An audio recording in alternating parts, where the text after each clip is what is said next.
Hello guys, स्वागत है आप सभी का सरकारी परीक्षा के यूट्यूब चैनल पे। मेरा नाम है सूरज और जैसे कि आपको पता है कि मैं आप लोगों को रीजनिंग के क्वेश्चंस जो भी एग्ज़ाम में आए होते हैं वो डिस्कस करते हैं। तो सरकारी परीक्षा जैसे आपको पता है कि रेलवे ग्रुप डी का जो भी प्रीवियस ईयर पेपर हुआ था 2018 में, उसमें किस तरह के क्वेश्चंस आए थे वो हम लोग डिस्कस कर रहे हैं और इसी के लिए हम लोग प्रीवियस ईयर पेपर का सीरीज़ भी चला रहे हैं, ताकि आपको कंप्लीट आइडिया मिल जाए कि ग्रुप डी में किस तरह के क्वेश्चंस कितने क्वेश्चंस आते हैं। और अगर किसी कैंडिडेट को अगर किसी टॉपिक से रिलेटेड कोई भी डाउट हो कि इस तरह के क्वेश्चन को कैसे सॉल्व करें, तो वो भी आपको मैं बताते हुए चलता हूँ कि अगर ऐसा क्वेश्चंस आता है तो किस तरह से हमें सॉल्व करना चाहिए। रीजनिंग है, डेफिनेटली अप्रोच बहुत सारे होते हैं सॉल्व करने के क्वेश्चंस के, बट एटलीस्ट हमें मेथड पता होना चाहिए। मतलब एग्ज़ाम में ऐसा ना हो कि हमें पता ही ना हो कि इस तरह के क्वेश्चंस को सॉल्व कैसे करते हैं, ठीक है? तो वो मेथड हम लोग डिस्कस करते हुए चलेंगे, क्या कॉन्सेप्ट होते हैं क्वेश्चंस के पीछे सॉल्व करने का। तो आइए जो हम लोग आज हमारा जो तीसरा पेपर है, जैसे कि इससे पहले ग्रुप डी का मैंने 2 पेपर ऑलरेडी डिस्कस कर लिया है। अगर किसी कैंडिडेट ने उस उन वीडियोज़ को नहीं देखा है तो आप जाएँ उन वीडियोज़ को भी देखें, प्लेलिस्ट में एडेड है सरकारी परीक्षा का जो हमारा यूट्यूब चैनल है, वहाँ पे प्लेलिस्ट क्रिएट किया हुआ है, वहाँ पे आप जाके प्रीवियस जो भी वीडियोज़ है उन्हें देख सकते हैं, ताकि आपका कोई भी पेपर जो है मिस ना हो। आपको आइडिया मिले कि कौन से टॉपिक्स हमारे लिए एग्ज़ाम में इम्पोर्टेंट है, किन टॉपिक्स पे हमें ज़्यादा फ़ोकस करना चाहिए, किन टॉपिक से ज नंबर ऑफ़ क्वेश्चंस ज़्यादा आते हैं। ये सभी आपको आइडिया कभी तब मिलेगा जब आप नंबर ऑफ़ प्रीवियस जो पेपर्स हैं वो अच्छे से देखते हुए चलेंगे, उन्हें सॉल्व करते हुए चलेंगे, तभी आपको क्या कंप्लीट आइडिया मिल पाएगा। एंड जो भी एग्ज़ाम होते हैं गवर्नमेंट के, चाहे वो रेलवे के हो, एसएससी के हों, डेफ़िनेटली आप जब देखोगे तो क्वेश्चंस जो होते हैं, टॉपिक्स वो रिपीट हो रहे होते हैं, ठीक है? उन्हीं टॉपिक से आपको बार-बार क्या होगा क्वेश्चंस देखने को मिलेंगे। तो सभी पेपर इम्पोर्टेंट होते हैं, सभी पेपर को आप डिस्कस कर मतलब अच्छे से एनालिसिस करते हुए चलो, देखते हुए चलो कैसे क्वेश्चंस आते हैं, कौन से टॉपिक इम्पोर्टेंट है, तब क्या होगा कि आपका कोई भी क्वेश्चंस मिस नहीं होगा। ठीक है, तो आइए देखते हैं जो हमारा तीसरा पेपर है। आज हम लोग जो थर्ड पेपर डिस्कस करने वाले हैं वो है हमारा 29 अक्टूबर 2018 को जो हमारा पेपर हुआ था, जो शिफ्ट 2 का पेपर था, ये हम लोग आज डिस्कस करने वाले हैं कि इस शिफ्ट में जो 29 अक्टूबर 2018 को पेपर हुआ था, इसमें किस तरह के क्वेश्चंस आए थे, कितने क्वेश्चंस थे रीजनिंग के एंड कैसे हम लोग सॉल्व करेंगे। तो आइए देखते हैं जो हमारा पहला क्वेश्चन इस पेपर में दिखा था। क्वेश्चन क्या बोलता है कि select the term that relates to the third term in the same way as the second term relates to the first term. अब जैसे जिन लोगों ने इससे पिछला 2 वीडियो देखा होगा, उन्हें पता होगा कि इन इस तरह के क्वेश्चंस में हम लोग करते क्या हैं।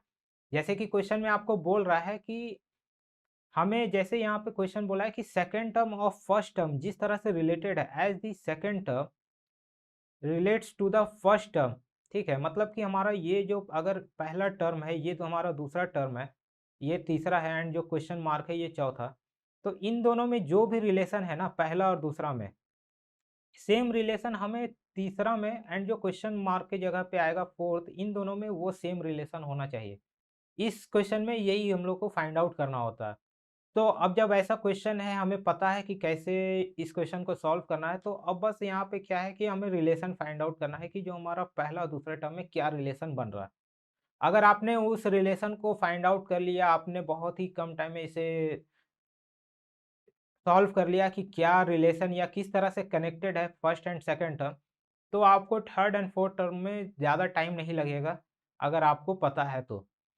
ठीक है, अब इसमें किस तरह के क्वेश्चंस बन सकते हैं वो भी मैंने डिस्कस किया है। अब जैसे कि यहाँ पे अगर आप मैं क्वेश्चन की बात करूँ तो यहाँ पे क्वेश्चन में क्या लिखा है, पहला जो टर्म है ब्लॉगर है, दूसरा है राइटर, ठीक है? अब इन दोनों में हमें फाइंड आउट करना है एंड देन जो हमारा थर्ड टर्म है इलस्ट्रेटर, और उसी तरह हमारा जो क्वेश्चन मार्क आएगा की जगह पे जो भी आएगा उसके बीच में हमें फाइंड आउट करना है। तो अब यहाँ पे क्या है, ये थोड़ा-सा आपको knowledge general knowledge based type का क्वेश्चंस है, मतलब कि है मेथड ऑफ जो क्वेश्चन का सॉल्व करने का सेम है, बट आपको थोड़ा-सा जनरल नॉलेज होना चाहिए कि आखिर ब्लॉगर क्या होता है, ब्लॉगर का काम क्या होता है, तभी आप सेम चीज़ इलस्ट्रेटर के साथ फाइंड आउट कर पाओगे। यहीं पे क्या है कि ये बेसिकली क्या है, एनालॉजी का क्वेश्चन है, जो हमारा टॉपिक होता है रीज़निंग में। उसका क्वेश्चन है। अब इसी में क्या है कि ये नंबर बेस्ड भी बना दिया जाता है। जस्ट सपोज़ कि यहाँ पे 3 दे दिया और यहाँ पे 9 दे दिया। ठीक है, अब बोलेगा कि 4 और यहाँ पे क्वेश्चन मार्क, मतलब ये नंबर बेस्ड भी बनाया जा सकता है, अल्फ़ाबेट बेस्ड भी बनाया जा सकता है, मतलब कि ए, बी और फिर बोलेगा ये आपका सी और यहाँ पे बताओ क्या आएगा? यहाँ पे मतलब आपका क्वेश्चन मार्क। तो ये टाइप ऑफ क्वेश्चंस है जो कि इस टॉपिक से बनते हैं, ठीक है? और भी आप देखोगे तो अल्फ़ाबेट, नंबर दोनों कंबाइन करके क्वेश्चन बन जाएगा। तो इस तरह के क्वेश्चन इसमें फॉर्म होते हैं। अब जैसे यहाँ पे अगर आप देखोगे तो 3 का स्क्वायर 9 है। तो यहाँ पे अगर देखा जाए तो क्वेश्चन मार्क की जगह 16 आ जाएगा अगर हम लोग 4 का स्क्वायर करते हैं। इस तरह ये कंटिन्यू ए, बी, सी मतलब कंटिन्यू अल्फ़ाबेट है तो यहाँ पे डी आ जाएगा। तो अब क्या है ये, अब जैसे ये सब चीज़ें आसान था तो अब हमें, अब जैसे बहुत लोगों को हो सकता है कि ब्लॉगर का क्या काम है वो पता ना हो, ठीक है? तो इस तरह जब भी जो जनरल नॉलेज बेस्ड क्वेश्चन बनेंगे तो आपको चीज़ें पता होना चाहिए कि थोड़ा-सा अगर आपको आइडिया होगा तो आपके लिए क्वेश्चन काफ़ी सिंपल हो जाएगा। अब जैसे कि आपने देखा होगा कि ब्लॉगर का क्या काम होता है। ब्लॉगर बेसिकली क्या होता है, किसी भी टॉपिक या किसी भी चीज़ पे, किसी भी मुद्दा पे कुछ ना कुछ लिख रहा होता है। मतलब ब्लॉगर का बेसिकली जो काम होता है वो राइटिंग का काम होता है, ठीक है? जैसे कि आप बहुत सारे साइट्स हैं, अब जैसे आपने एग्ज़ाम्पल में देखा होगा कि किसी आप आपको भी जैसे कि क्या होता है कि कुछ डाउट हो गया कि just for example group D का कट ऑफ क्या जा सकता है। तो आप लोग क्या करते हो, रैंडमली गूगल में सर्च करते हो, बट आपको फिर वहाँ पे उसके सॉल्यूशंस भी मतलब आपको आंसर मिल रहा होता है कि हाँ, ग्रुप डी का जो है कट ऑफ है बेसिकली सो ऑन 80 टू 90 जाने का, के अराउंड जाने के चांसेस है। जब आप गूगल में इस तरह से आपको किसी कहीं पे भी पेज मिलता है, तो बेसिकली क्या है, ये कोई ना कोई ब्लॉगर है जो कि आपके उस तरह के सिमिलर टाइप के क्वेश्चंस का आंसर लिख रहा होता है। ऐसा तो है नहीं कि वो कोई डाल भी नहीं रहा है, वो आपको आंसर उसी तरह कहीं न कहीं से आ जा रहा है। डेफ़िनेटली कोई है जो भी इस फ़ील्ड में एक्सपर्ट होंगे, वो लोग इस तरह के जानते हैं कि लोगों के माइंड में डाउट आते हैं, तो वो लोग बेसिकली कोई आंसर डालते हैं इस तरह के क्वेश्चन। तो बहुत सारे क्वेश्चंस होते हैं, तो इस तरह से जो आंसर आपको मिलते हैं, ये बेसिकली कोई ना कोई एक ब्लॉगर होता है जो कि इस तरह का काम को कर रहा होता है। जब आप भी, आपके माइंड में कोई भी डाउट होता है, आप लोग रैंडमली सर्च करते हैं और आपको उसके आंसर मिल जाते हैं गूगल में। तो ये बेसिकली जो काम होता है ब्लॉगर का होता है, मतलब ब्लॉगर किसी भी टॉपिक, किसी भी चीज़ों पे वो कुछ ना कुछ जो लोगों के माइंड में डाउट आ सकते हैं, उस तरह के क्वेश्चंस के वो लोग आंसर लिखते हैं, या किसी भी टॉपिक पे, किसी भी मुद्दे पे वो लोग लिखते हैं। मतलब ब्लॉगर का बेसिकली काम है लिखना। अब इसी तरह हमने फाइंड आउट कर लिया ब्लॉगर एंड मतलब हमारा first term and second term के बीच का रिलेशन। अब जो हमारा थर्ड टर्म है इलस्ट्रेटर, इसमें हमें हमें पता होना चाहिए, हो सकता है बहुत लोगों को ये टर्म पता ना हो, बट जैसे कि मैं बता दूं इलस्ट्रेटर का काम क्या है। जो भी जैसे आप लोग देखते हो कि मैगजीन में जो भी पिक्चर होते हैं या कहीं पे भी कोई किसी का फोटोग्राफ ड्रॉ कर रहा होता है, तो ये बेसिकली जो वो पर्सन होते हैं जो इस तरह के काम कर रहे होते हैं, उन्हें ही हम लोग इलस्ट्रेटर बोलते हैं। तो बेसिकली ये जो काम करते हैं, तो आप लोग हो सकते हैं बहुत अदर टर्म में उसे उन्हें आर्टिस्ट बोलते हैं। बेसिकली वो लोग आर्टिस्ट ही होते हैं जो कि किसी भी मैगज़ीन या न्यूज़पेपर में जो आपको इमेजेस दिखते हैं वो बनाते हैं। तो वो बेसिकली आर्टिस्ट होते हैं। तो आर्टिस्ट हमारा जो ऑप्शन ए में है वो प्रेज़ेंट है, तो हमारा जो करेक्ट आंसर हो जाएगा आर्टिस्ट, जो इसके साथ जो हमारा थर्ड टर्म है सेम वे में कनेक्टेड है जैसा हमारा कि फर्स्ट एंड सेकंड टर्म है। अगर आप अदर ऑप्शन जो हमारा बी, सी, डी है, आप देखोगे तो ये किसी भी तरह से आपको रिलेटेड नहीं दिखेगा। क्यों? क्योंकि सिंगर का काम आपको पता है कि वो गाते हैं। डॉक्टर जो कि पेशेंट्स को देखते हैं, मरीजों को देखते हैं, कुक जो खाना बनाता है। ठीक है? तो ये सब अलग-अलग प्रोफ़ेशन है। तो एक इल आर्टिस्ट ही है जो कि हमारा जो थर्ड टर्म है इसके साथ डायरेक्टली मतलब रिलेटेड है। तो इस तरह से इसका जो करेक्ट आंसर हो जाएगा, आर्टिस्ट हो जाएगा। बस यही सेम चीज़ आपको पता होना चाहिए। अगर आपको चीज़ें नहीं पता है तो आप ऑप्शंस के हेल्प से भी, अगर आपको थोड़ा-सा भी आइडिया है तो आप ऑप्शंस के हेल्प से एलिमिनेट कर सकते हो। अगर जैसे आपको नहीं पता था कि इलस्ट्रेटर को ही आर्टिस्ट ही बोलते हैं, तो आप लोग देखते हैं क्या सिंगर को ऐसा कभी आपने सुना है इस तरह से टर्म से बोलते हुए, डॉक्टर को, कुक को?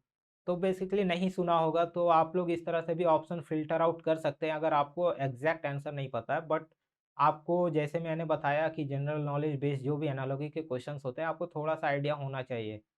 इसी में आपको जनरल नॉलेज में और भी मतलब क्वेश्चंस कैसे बना सकते हैं, जैसे अब डिफरेंट डिफरेंट कंट्रीज़ के जो करेंसीज़ होते हैं, अब जैसे कि बोल देगा कि अगर इंडिया है, इंडिया का अगर रुपीज़ है, तो अब आप बताओ कि यहाँ पे यूएस अगर आ जाएगा तो क्या होगा? अब जैसे आपको पता है कंट्री और करेंसी के बीच में ये रिलेशन है, तो यूएस का जो भी करेंसी होगा ऑप्शंस में जो प्रेज़ेंट होगा आपको मार्क करना होगा।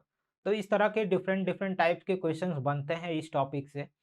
और जैसे कि अगर आपने पिछला 2 भी वीडियो देखा होगा, जो भी मैंने 2 पेपर डिस्कस किया है, उसमें आपने देखा होगा कि एनालॉजी के क्वेश्चंस हमेशा आपको एग्ज़ाम में रिपीट हो रहे हैं।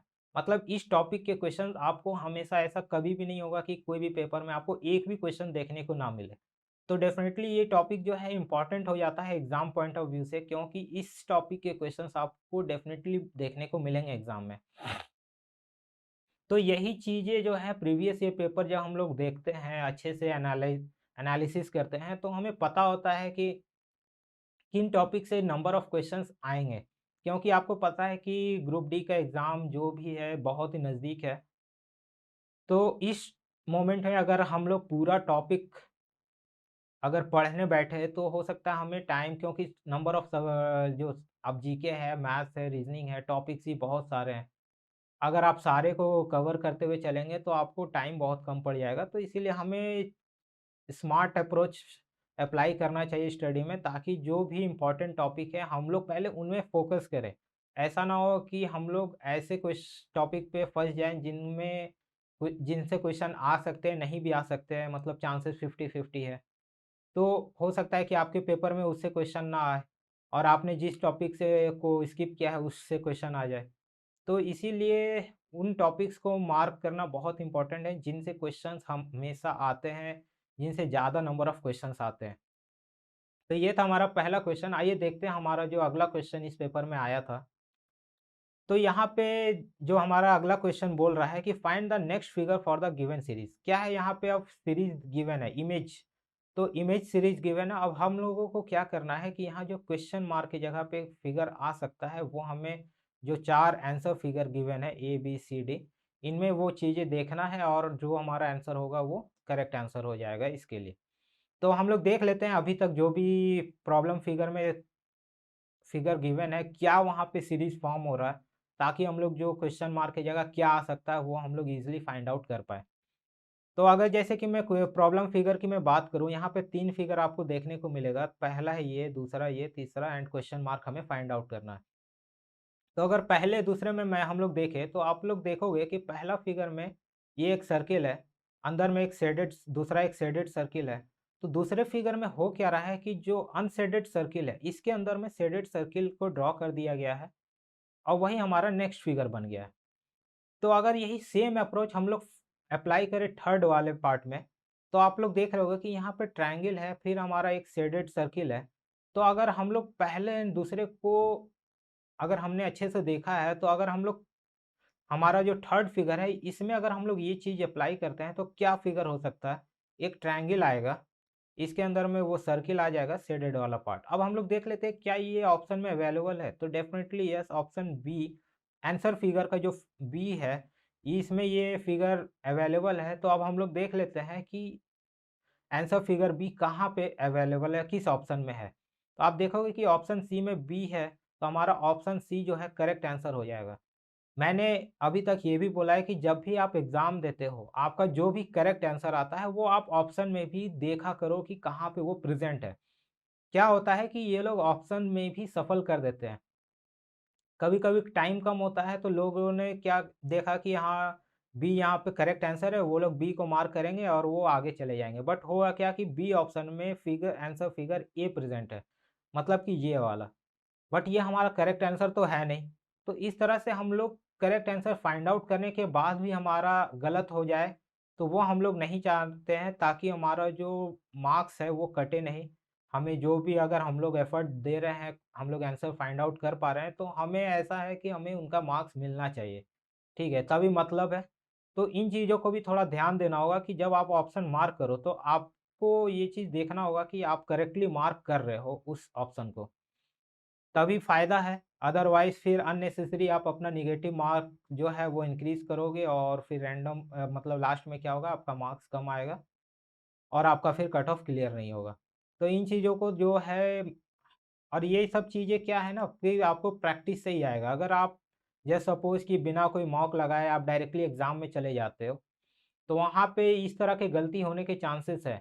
अगर यही सेम चीज़ अगर आप एग्ज़ाम से पहले 10 से मॉक टेस्ट, 15 मॉक टेस्ट आप लगा के जाते हो, तो आपके माइंड में वो एक तरह से हैबिट हो जाएगा कि नहीं, हमें जब भी ऑप्शन मार्क करना है, तो हमें देखना है कि वो करेक्टली हम लोग कर रहे हैं मार्क कि नहीं कर रहे हैं। ठीक है? तो इसके लिए सरकारी परीक्षा की वेबसाइट पे जो ग्रुप डी का है टेस्ट सीरीज़ भी अवेलेबल है, अनलिमिटेड मॉक है। अगर आपको प्रैक्टिस करना है तो आप जाएँ सरकारी परीक्षा के प्लेटफ़ॉर्म पे, वहाँ पे आप प्रैक्टिस कर सकते हैं, जो कि आपके एग्ज़ाम में काफ़ी हेल्पफुल होगा। आइए देखते हैं अगला क्वेश्चन।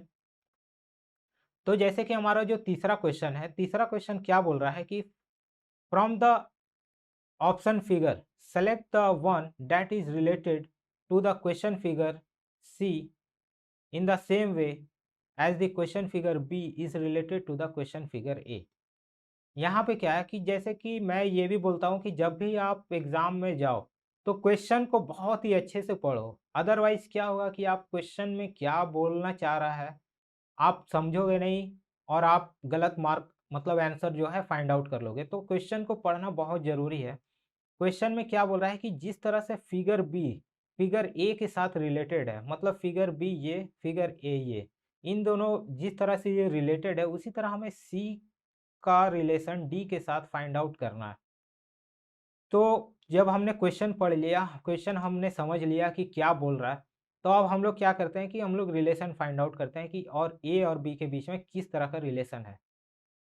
तो अगर मैं देखूं कि ए और बी में, तो अगर आप ए फिगर को क्लियरली देखोगे तो ये जो पार्ट है हमारा, ये हमारा बी में इस जगह पे आ गया है। मतलब बेसिकली ये क्या हुआ है कि 90 डिग्री आपको एंटी क्लॉकवाइज डायरेक्शन में रोटेट हो गया। ठीक है, हमने ये देखा। अब ये सेम चीज़ हम लोग फिगर सी और डी के साथ में अप्लाई करते हैं। मतलब जब हम लोग इस फिगर को 90 डिग्री मतलब इस डायरेक्शन में एंटी क्लॉकवाइज में अगर मूव करते हैं, तो ये फिगर किस तरह से होगा? तो डेफिनेटली यह इस तरह से रेक्टेंगल होगा। ये पार्ट जो होगा हमारा यहाँ पे आ जाएगा। ये जो पार्ट है वो हमारा आएगा यहाँ पे। तो जब हमने पैटर्न फाइंड आउट कर लिया और जब हमने ये चीज़ इम्प्लीमेंट किया थर्ड फिगर में, हमारा आंसर फिगर आ गया। अब हम लोग देख लेते हैं कि ये किस ऑप्शन में, मतलब जो हमारा ऑप्शन फिगर है कहाँ पे प्रेजेंट है। अगर आप देखोगे तो ऑप्शन फिगर जो 3 है ये यहाँ पे ये प्रेजेंट है। तो एक्चुअली क्या है, ये ए है, ये बी है, ये आपका सी है और ये डी है। ठीक है, तो ऑप्शन फिगर जो सी है यहाँ पे ये प्रेजेंट है। अब आप देख लो कि सी कहाँ पे है, ऑप्शन डी में है। तो हमारा इस क्वेश्चन के लिए जो करेक्ट आंसर हो जाएगा वो हो जाएगा ऑप्शन डी। ठीक है, तो हमने देखा यहाँ पे भी ऑप्शन सफल किया हुआ है। अगर आप नहीं ध्यान दोगे तो आप सी को मार्क करोगे और सी में क्या है कि डी प्रेजेंट है, हमारा फिर आंसर गलत हो जाएगा। तो ये चीज़ें ध्यान देना होगा। तो इस क्वेश्चन के लिए जो हमारा करेक्ट आंसर होगा वो ऑप्शन डी होगा। क्यों? क्योंकि ऑप्शन डी में सी प्रेजेंट है और हमारा जो करेक्ट आंसर है वो फिगर सी है। क्यों? हमने रिलेशन फाइंड आउट किया कि 90 डिग्री एंटी क्लॉकवाइज डायरेक्शन में ये मूव हो रहा है। वही सेम चीज़ हमने फिगर सी पे इम्प्लीमेंट किया, हमारा आंसर फिगर ये आया। आंसर फिगर हमारा ऑप्शन फिगर सी में प्रेजेंट है, हमने ऑप्शन जो फिगर सी है ऑप्शन डी में प्रेजेंट है, तो हमारा करेक्ट आंसर हो जाएगा ऑप्शन डी। ठीक है, तो ये था तीसरा क्वेश्चन जो इस पेपर में आया था। आइए देखते हैं अगला क्वेश्चन, स्टेटमेंट एंड कंक्लूजन का question. Statement and conclusion group D के लिए काफ़ी इंपॉर्टेंट टॉपिक है, क्योंकि आपको इस टॉपिक से 2 से 3 क्वेश्चन डेफिनेटली एग्जाम में देखने को मिलते हैं। हमने जो भी 2 पिछला प्रीवियस ईयर पेपर डिस्कस किया है उसमें आपने देखा भी होगा कि स्टेटमेंट कंक्लूजन, स्टेटमेंट असम्पशन, इनसे क्वेश्चन जो हैं काफ़ी देखने को मिलते हैं ग्रुप डी के एग्जाम में। तो अगर जैसे मैं इस क्वेश्चन को ही बात करूँ, तो क्वेश्चन क्या बोल रहा है कि read the given statement and conclusion carefully and select which of the conclusion logically follow from the statement। Question क्या बोल रहा है कि यहाँ पे स्टेटमेंट गिवन है, कंक्लूजन गिवन है, आप स्टेटमेंट को पढ़ो एंड देन जो कंक्लूजन हमारा पहला एंड जो दूसरा कंक्लूजन है कौन सा वो उसे लॉजिकली फॉलो कर रहा है, वो हमें फाइंड आउट करके बताना है और वही हमारा फिर आंसर हो जाएगा। तो स्टेटमेंट पढ़ लेते हैं कि स्टेटमेंट क्या बोल रहा है। स्टेटमेंट बोल रहा है कि child labour is a punishable crime. Statement बोल दिया चाइल्ड लेबर जो है वो एक क्राइम है। अब हम लोग कंक्लूज़न पढ़ते हैं कि कंक्लूज़न क्या बोल रहा है कि poverty of parents and their inability to send their children to school is the reason behind the child labour. अब कंक्लूज़न 1 क्या बोल रहा है कि जो गरीबी होता है, जो मतलब गरीब पेरेंट्स होते हैं, उनके पास सफिशिएंट फंड नहीं होता है सो दैट कि वो अपने जो बच्चे को पढ़ा सके। ये एक बहुत ही रीज़न मतलब चाइल्ड लेबर के पीछे में रीज़न है, मतलब कि अगर किसी के पेरेंट्स गरीब हैं जिसकी वजह से वो अपने बच्चे को नहीं पढ़ा पा रहे हैं, तो ये वन ऑफ द रीज़न है चाइल्ड लेबर के पीछे। कंक्लूज़न 1 ये बोलना चाह रहा है। अब हमें ये देखना है कि क्या कंक्लूज़न 1 ये फ़ॉलो कर रहा है। इससे पहले हम लोग कंक्लूज़न 2 को भी पढ़ लेते हैं। कंक्लूज़न 2 क्या बोल रहा है कि government has issued a ban on child labour. Government child labour को बैन किया हुआ है। अब हम लोग देखते हैं कि कौन-सा कंक्लूज़न फ़ॉलो कर रहा है। तो अगर जैसे कि मैं कंक्लूज़न 1 की बात करूँ कि पहला कंक्लूज़न क्या बोल रहा है कि गरीबी की वजह से अगर पेरेंट्स जिनके गरीब है वो अपने बच्चे को नहीं पढ़ा सकते हैं, तो वो लोग क्या करते हैं अपने बच्चे को किसी काम में लगा देते हैं जिसके वजह से चाइल्ड लेबर जो है मतलब गरीबी होना एक चाइल्ड लेबर का रीज़न है, ऐसा कंक्लूज़न 1 में बोल रहा है। बट अगर आप देखोगे दूसरे तरह से कि गवर्नमेंट ने बहुत सारे गवर्नमेंट स्कूल भी ओपन किया हुआ है, फ्री एजुकेशन प्रोवाइड करती है अंटिल अगर आपका अगर बच्चे का जो है 14 ऐज मतलब जब तक वो 14 साल का नहीं हो जाता तब तक वो फ्री एजुकेशन या कंपल्सरी एजुकेशन प्रोवाइड करती है बच्चों को। अगर किसी के पेरेंट्स गरीब हैं ठीक है, तो ऐसा नहीं है कि वो पढ़ा नहीं सकते। गवर्नमेंट स्कीम के थ्रू अगर वो जाएँगे तो डेफ़िनिटली फ्री एजुकेशंस अवेलेबल है। तो अगर आप देखोगे इस पॉइंट ऑफ व्यू से तो ये कम जो कंपल्सरी रीज़न है चाइल्ड लेबर का ये नहीं फ़ॉलो करता है। तो इस तरह से हम लोग इसे 100% जो है फ़ॉलो नहीं मान सकते हैं कि ये वन ऑफ द रीज़न है बिहाइंड द चाइल्ड लेबर।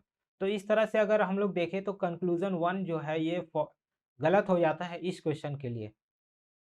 हमें उन्हीं पॉइंट ऑफ को कंसिडर करना है जो कि 100% जो है फॉलो करे उस स्टेटमेंट को।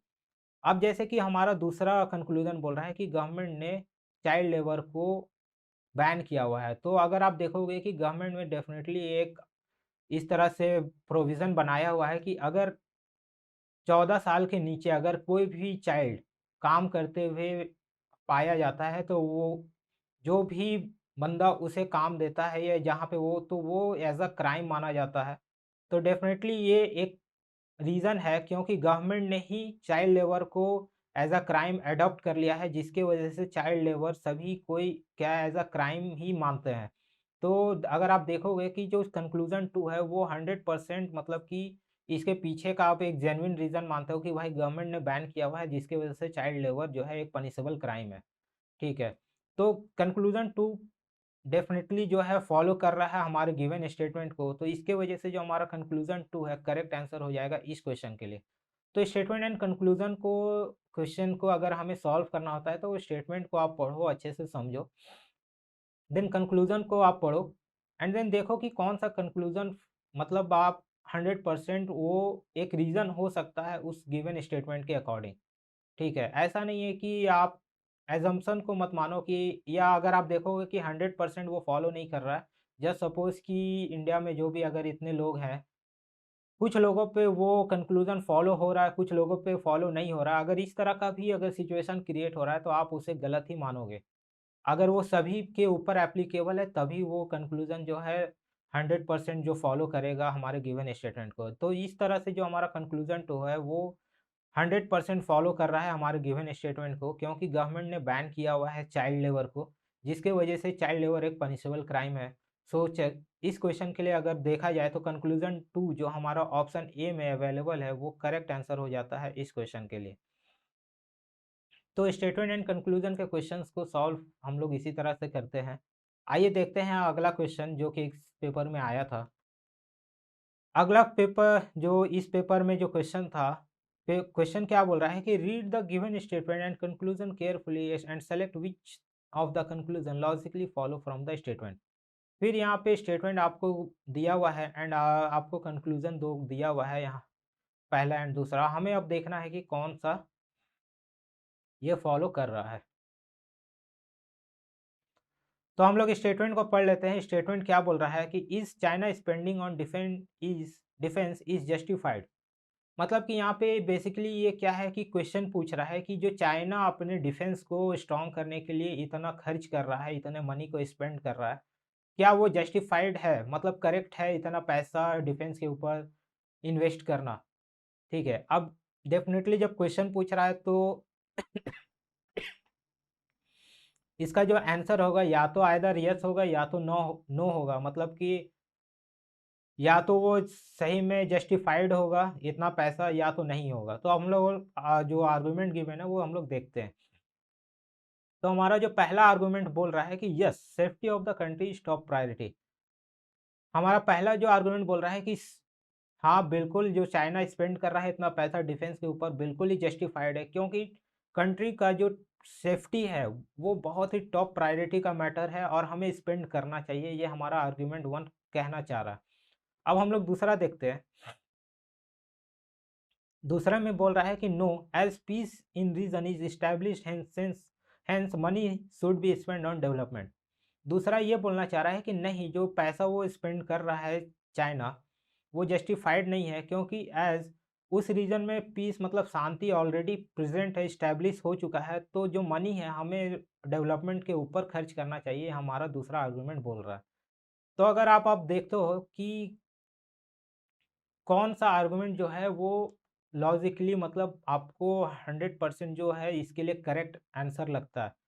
तो अगर आप देखोगे कंट्री का सेफ्टी के मामले में भले ही अभी पीस है इंडिया में, मतलब किसी भी कंट्री में, ठीक है, बट ये कितने दिन चलेगा ये कोई कह नहीं सकता। तो डेफिनेटली सेफ्टी के ऊपर हर एक कंट्री को जो पैसे है वो स्पेंड करते रहना चाहिए।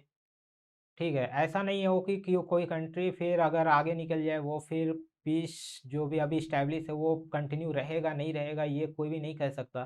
तो अगर आप इस पॉइंट ऑफ व्यू से देखोगे तो डेफिनेटली जो हमारा पहला आर्गुमेंट है वो डेफिनेटली फॉलो करता है, क्योंकि हर एक कंट्री के लिए सेफ्टी टॉप प्रायोरिटी होना चाहिए।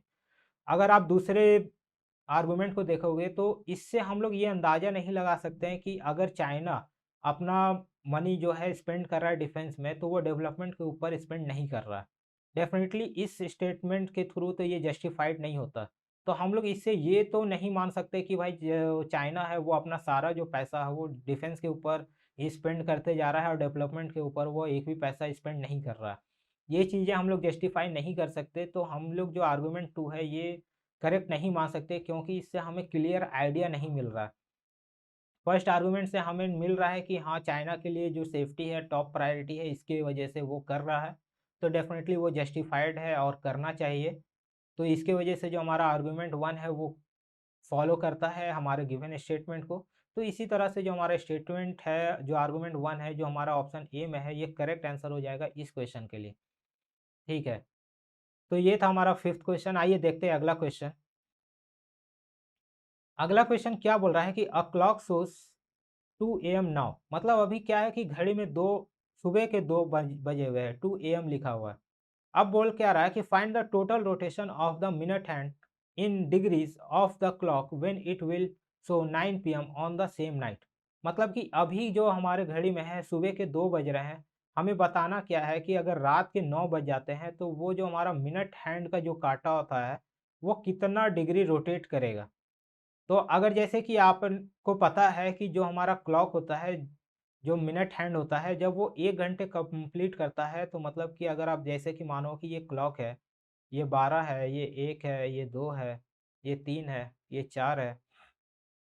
तो अगर जैसे कि सुबह के 2 बज रहा है, अगर मिनट हैंड वो पूरा 12 से लेके फिर 12 पे घूम के आ गया, 1 घंटा जब वो कंप्लीट करता है तो मतलब 360 डिग्री वो कंप्लीट करता है। मतलब जब 1 घंटे में 360 डिग्री कंप्लीट कर रहा है मिनट हैंड। अब हम लोग देख लेते हैं कि सुबह के 2 से रात के 9 बजे तक कितना घंटा हो रहा है। अगर आप देखोगे सुबह के 2 से दोपहर के 2 12 घंटा हो गया, ठीक है? एंड देन फिर दोपहर के 2 से रात के 9 तक अगर आप कैलकुलेट करते हो तो ये आपको कुछ होगा 7 आवर्स। तो हमारा जो टोटल है मतलब 19 आवर्स हो रहा है सुबह के 2 से रात के 9 बजे तक। और हमें पता है कि 1 घंटे में 360 डिग्री रोटेट करता है मिनट हैंड। तो 19 घंटे में कितना करेगा? तो 19 इंटू 360 आप कर दो, ये आपको कुछ आएगा 6840 डिग्री, जो हमारा ऑप्शन बी में प्रेजेंट है, तो ये हमारा करेक्ट हो जाएगा। ठीक है, कुछ नहीं था, हमें फाइंड आउट करना था कि सुबह के 2 से रात के 9 जब बजता है तो कितना डिग्री जो है रोटेट हो जाएगा मिनट हैंड। हमें ऑलरेडी पता है कि 1 घंटे में वो 360 डिग्री रोटेट करता है, तो 19 घंटे हम लोगों ने कैलकुलेट किया सुबह के 2 से रात के 9 बजे तक। तो 19 घंटे में 360 डिग्री कितना रोटेट, 360 अगर 1 घंटे में होता है तो 19 घंटे में कितना होगा, दोनों को मल्टीप्लाई करेंगे और हमारा आ जाएगा आंसर 6840। बहुत ईज़ी क्वेश्चन था, बस आपको क्वेश्चन समझना था कि क्या करना है। बस आप कैलकुलेट करो, अच्छे से कैलकुलेट करना, कैलकुलेशन मिस्टेक नहीं होना चाहिए। आप इस तरह के क्वेश्चन में तो आपका जो ये आप देखोगे कि बहुत ही कम टाइम में आपको करेक्ट जो मार्क्स है वो मिल रहा है ग्रुप डी में। आपको कुछ नहीं करना है, क्वेश्चन समझना है, कॉन्सेप्ट लगाना है, कैलकुलेशन सही करना है और आपके जो 1 मार्क्स है वो आपको करेक्टली ऐड हो जाएगा। तो आइए देखते हैं अगला क्वेश्चन जो इस क्वेश्चन में आया था, इस पेपर में आया था। मिरर इमेज का क्वेश्चन है, यहाँ पे क्वेश्चन ये आपका दिया हुआ है। बोल कह रहा है कि the mirror image of the above figure, ये जो हमारा क्वेश्चन है, इसका मिरर इमेज जब फॉर्म होगा तो क्या होगा? अब यहाँ पे option A B C D आपको दिया हुआ है, अब हमें फाइंड आउट करना है कि कौन सा मिरर इमेज में ये फॉर्म होगा। तो अब जैसे कि मैंने बताया है, मिरर इमेज को आपको पता भी होगा, मैंने भी बताया है कि अगर जब भी मिरर को वर्टिकल पोजीशन में प्लेस किया जाता है, चाहे वो राइट में हो या लेफ्ट में हो, तो होता क्या है कि जो हमारा राइट पोर्शन में चीज़ें प्रेजेंट होती है वो लेफ्ट पोर्शन में शिफ्ट हो जाता है, और जो हमारा लेफ्ट पोर्शन होता है वो राइट में शिफ्ट हो जाता है। यही बेसिकली कॉन्सेप्ट है। Top portion as it is रहता है, नो चेंज, एंड जो बॉटम पोर्शन होता है उसमें भी नो चेंज होता है। इसका मतलब क्या है कि जो टॉप में, जैसे कि अगर ये पार्ट नीचे प्रेजेंट है तो ये हमेशा नीचे में ही प्रेजेंट होगा, कभी भी मिरर इमेज में ये पार्ट जो है ऊपर में ड्रॉ नहीं होगा। बेसिकली इसका जो मतलब है यही था, जो पार्ट ऊपर में, जैसे ये पार्ट ऊपर में है तो ये कभी भी इधर या नीचे कभी भी फॉर्म नहीं होगा। अगर आपको ये चीज़ें जैसे पता है तो आप ऑप्शन के थ्रू भी आप बहुत ही अच्छे से एलिमिनेट कर सकते हो कि कौन सा हमारा करेक्ट आंसर हो सकता है। बट जैसे कि मैंने मिरर इमेज का कॉन्सेप्ट बताया, तो अगर हम लोग इस चीज़ को इम्प्लीमेंट करते हैं तो हमारा इसका जो मिरर इमेज होगा किस तरह से फॉर्म होगा, तो हमारा ये जो पोर्शन है, ये अगर आप देखोगे तो हमारा अभी राइट में प्रेजेंट है, तो जब ये मिरर में फॉर्म होगा तो ये बेसिकली क्या होगा कि इस तरह से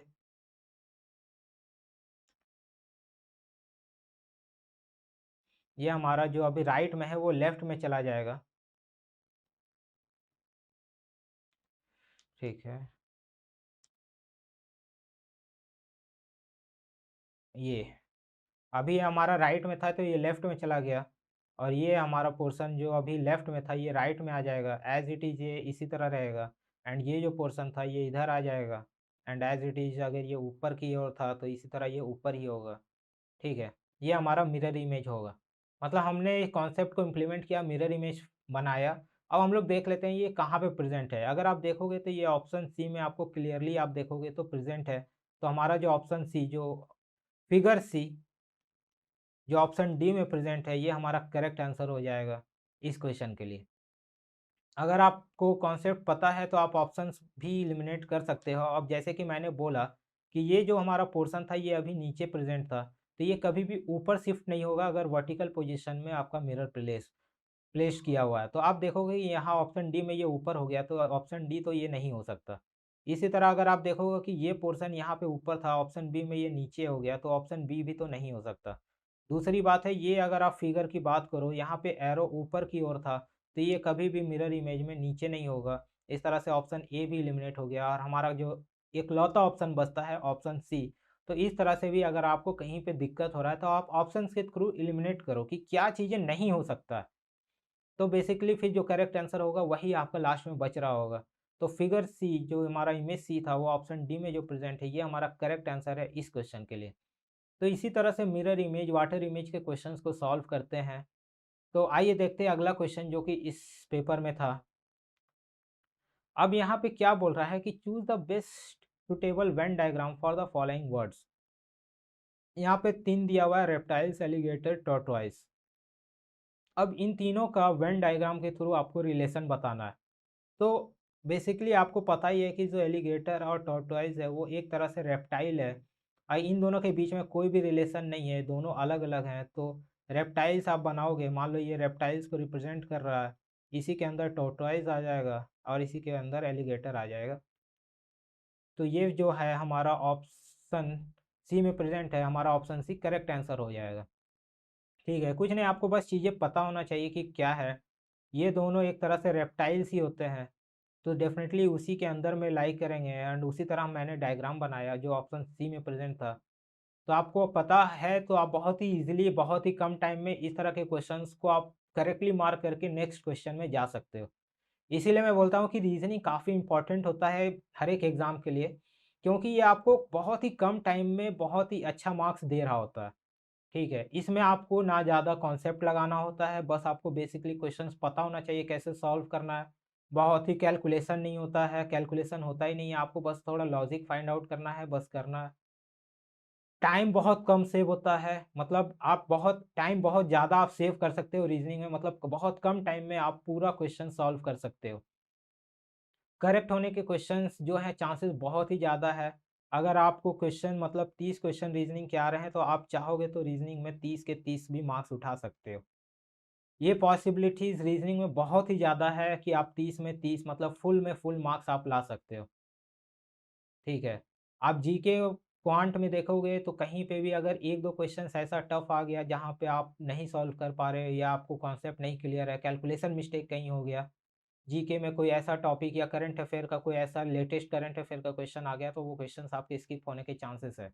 बट रीजनिंग में आप सारे टॉपिक पढ़ लो, कोई भी क्वेश्चन आपका स्किप नहीं होगा, मतलब आपसे मिस नहीं होगा। आप सभी क्वेश्चन अटेम्प्ट कर सकते हो और maximum to maximum marks score कर सकते हो रीजनिंग में। इसलिए रीजनिंग हर एक एग्जाम के लिए काफ़ी इंपॉर्टेंट है। और रीजनिंग बहुत लोग ऐसा होता है कि इजी समझ के लास्ट मोमेंट में 1 सप्ताह 10 दिन 15 दिन सिर्फ पढ़ लेते हैं और डायरेक्ट एग्ज़ाम में क्वेश्चन देख रहे होते हैं।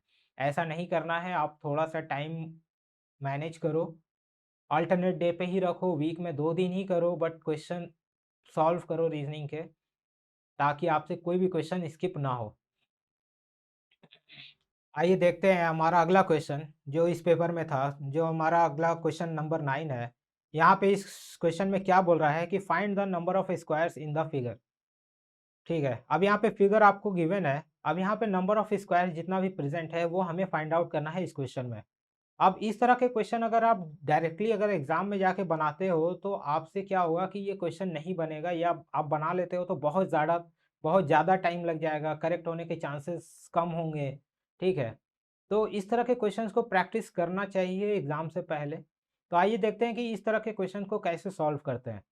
ठीक है, मेथड बहुत सारे होते हैं रीजनिंग में क्वेश्चन सॉल्व करने के लिए, बट बेसिकली जो मैं फॉलो करता हूँ, वो मैं बताता हूँ कि कैसे हम लोग इस तरह के क्वेश्चंस को बहुत ही अच्छे से और करेक्टली मार्क कर पाएँ। तो इस तरह के क्वेश्चंस को जैसे अगर आप सॉल्व करते हैं, तो आप क्या करो ना कि जैसे कि आप इस एक फिगर मतलब एक फिगर को कंबाइन करके कितना स्क्वायर बन रहा है, पहले उसे काउंट कर लो। जैसे कि मैं बात करूँ इस वाले पार्ट की। ये पार्ट क्या है कि आप देखोगे कि ये कोई 2 फिगर 3 फिगर को कंबाइन करके नहीं बना, बट फिर भी स्क्वायर बन रहा। ये एक सिंगल फिगर जो है स्क्वायर ही है। तो इस तरह से अगर आप देखोगे तो एक फिगर को कंबाइन करके कितना स्क्वायर बन रहा है, तो ये 1 हो गया। इस तरह से आप इसे देखोगे तो ये 2 है, ये 3 है। अगर आप यहाँ छोटे वाले पार्ट को देखोगे स्क्वायर को, तो ये एक जो है स्क्वायर ही है जो कि सिंगल फिगर को बन के हेल्प से बना है। तो ये चौथा हो गया, ये 5वां हो गया, ये छठा हो गया, ये 7 हो गया, ये 8 हो गया, ये 9 हो गया, ये 10 हो गया, ये 11 हो गया। मतलब एक फिगर के हेल्प से 11 स्क्वायर बन रहा है। अब इसी तरह हम लोग क्या करेंगे कि हमने एक फिगर के हेल्प से जितना भी स्क्वायर बन सकता था, बन रहा था, वो हमने काउंट कर लिया। अब हम लोग क्या करते हैं कि 2 फिगर को कंबाइन करके कितना स्क्वायर बन रहा है, वो हम लोग काउंट कर लेते हैं। तो अगर आप देखोगे कि 2 फिगर को कंबाइन करके, तो इस वाले पार्ट को आप देखो, ये एक स्क्वायर को देखो, तो यहाँ पे ये 1 पार्ट, ये 2 पार्ट, मतलब 2 फिगर को कंबाइन करके एक स्क्वायर बना। तो इसी तरह अब हम लोग काउंट कर लेते हैं, तो ये 1 पार्ट हो गया, ये 2 हो गया, ये आपका नीचे वाला आप देखोगे तो ये 3 हो जाएगा, ये चौथा नीचे वाला होगा तो ये 4 होगा। इस वाले पार्ट पे आपको वो चीज़ नहीं मिलेगा, क्योंकि यहाँ पे अगर आप देखोगे बीच वाले में, तो आपको 3 फिगर जो है कंबाइन हो रहे हैं, मतलब ये 1, ये 2, ये 3, यहाँ पे भी आप 1, 2, 3, मतलब हमने 2 फिगर को जब कंबाइन करके स्क्वायर गिना तो ये 4 स्क्वायर बन रहा था। 2 फिगर को कंबाइन करके जो बना था वो 4 स्क्वायर बना। ठीक है। अब आप देखोगे कि 2 स्क्वायर के हेल्प से एक भी स्क्वायर नहीं बन रहा, क्योंकि हमने जितना बन सकता था काउंट कर लिया। अब हमें देखना है कि 3 फिगर को कंबाइन करके कितना स्क्वायर बन रहा है। तो हमने देखा था कि 3 फिगर के कंबाइन से,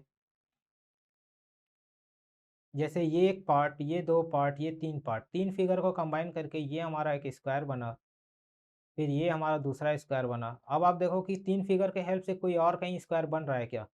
तो देखोगे कि नहीं। तो 3 फिगर के हेल्प से हमें क्या हुआ, 2 स्क्वायर मिला।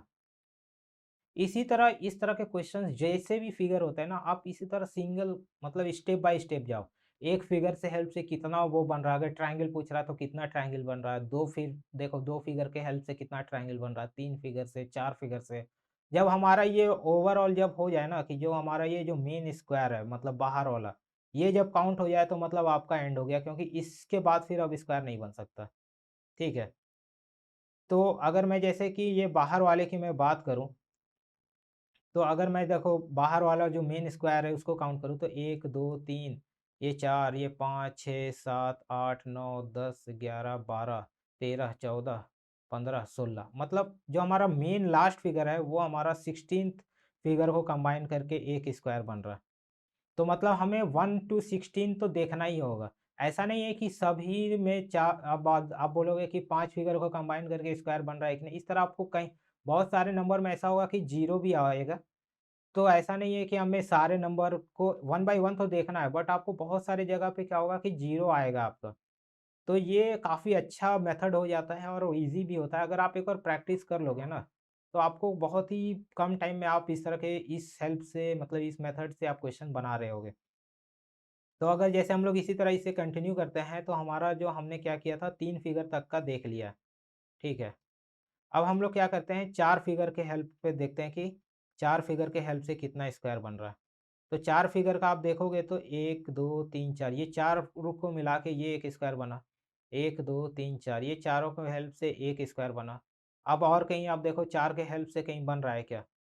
अगर आप देखोगे इस वाले पार्ट को, जैसे कि मैं बात करूँ 2 तो स्क्वायर मिल गया हमें 4 के हेल्प से। अगर आप बात करो इस वाले पार्ट को, तो इस वाले स्क्वायर में आपको 1, 2, 3, 4, 5, 6, 7, 8, 9, 10, 10 स्क्वायर का हेल्प चाहिए, तो डेफिनेटली मतलब 4 के हेल्प से तो 2 ही आपको स्क्वायर मिला। अब आप 5 में देख लो, तो 5 में आपको बेसिकली 0 ही मिलेगा, क्योंकि आप देख लो 5 फिगर के कंबाइन से एक भी स्क्वायर आपको कहीं नहीं देखने को मिलेगा। या आप देख लेते हैं फिर से एक बार, अगर ये वाले पार्ट को हम लोग कंसिडर करते हैं, तो यहाँ पे कितना इस फिगर चाहिए, 1, 2, 3, 4, 5, 6, 7, मतलब इसके लिए तो 7 चाहिए। तो नीचे वाले के लिए भी 7 ही चाहिए होगा। अगर इस वाले पार्ट को हम लोग देखते हैं, इस वाले पार्ट को जो मैंने मार्क किया है, तो इसके लिए 1, 2, 3, 4, 5, 6, 7, 8, 9, 10, 10 चाहिए। तो 5 में तो हमने देख लिया कि 0 है। तो 5 में हमें क्या हुआ, 0। 6 में होगा क्या?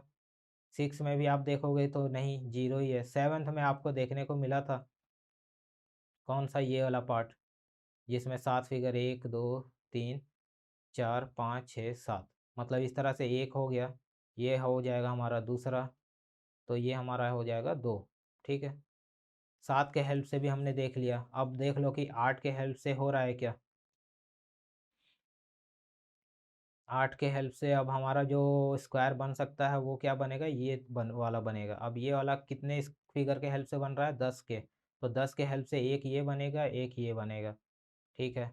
मतलब 8 में आपको नहीं मिलेगा देखने को, 9 में भी नहीं मिलेगा, 10 में आपको मिलेगा 2, फिर 11, 12 इस तरह से आप देखोगे तो नहीं मिलेगा। एक और हम लोग देख लेते हैं कि क्या और कहीं बन सकता है क्या। हमने 10 तो देख लिया, तो और कहीं